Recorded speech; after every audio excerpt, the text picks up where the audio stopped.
ושוב אני מזכיר לכם, רוחמה, נחתום על העצומה למען פולארד, כנסו לעצומה ותעשו את זה.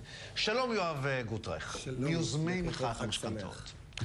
תשמע, אני בזמן הפרסומות שאלתי אותך אם מחאת המשכנתאות היא עוד דבר מקסים שחולף מול העיניים שלנו בכל מיני פייסבוקים למיניהם, או שיש משהו באמת ספציפי שאתם עושים, מעבר להודיע לנו כמה משכנתה זה לא טוב, כולנו נגיד נכון זה לא טוב, ובואו נתקדם הלאה לקוטג'.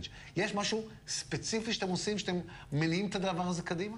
אז קודם כל הפעילות היא בהרבה מובנים, אבל אחת המטרות שהגדרנו כשהעלינו את כל נושא המשכנתאות, זה טיפול בכל נושא של בעלות צולבת.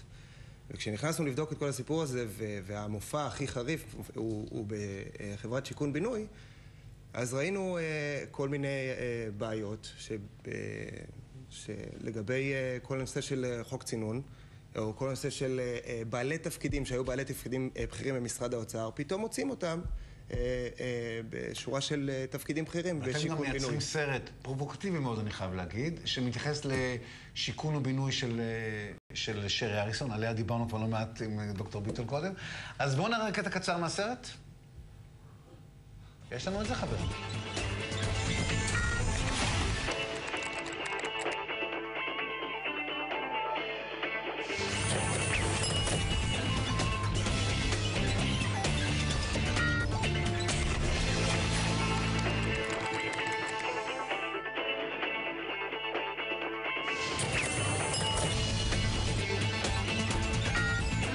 אספר שביקשנו תגובה משיכון ובינוי, סירבו לתת תגובה, אמרו שנפנה לדובר ראשי של שרי אריסון, כך נעשה, ואני מקווה שנביא תגובה עד סוף השידור. אז פה אתם רואים בעצם אנשים ששרי אריסון שולפת אותם ממקומות שבהם עבדו באוצר, ושמו אותם בתוך שיכון ובינוי, נכון?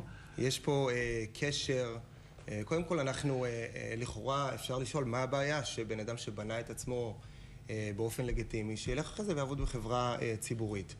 אז בגלל שהתופעה הזאת היא כל כך שורשית, זוהי שחיתות מבנית שנמצאת אצלנו בחברה. כן, אנחנו מכירים לא מעט מפקחים על ביטוח, שאחר כך נהיו סמנכ"לים או מנכ"לים של חברות ביטוח. אבל זה קורה זה קורה לא רק אצל שרי אריסון, זה קורה בכל החברות הגדולות. זה קורה בהמון, וכמו שראינו לפני זה, דיברה פה בנושא של הירשזון, שהפרקליטה פתאום עכשיו מייצגת את הירשזון הבן. כן, אבל איך אתם טוענים שזה משפיע על המשכנתאות? זה הקשר בין של הון, בונה שלטון, ושלטון מתחזק הון, ובקשר ישיר לנושא המשכנתאות ועלות הקרקעות. ואני חוזר שוב לשאלה שלי בהתחלה. בבקשה. מה עושים?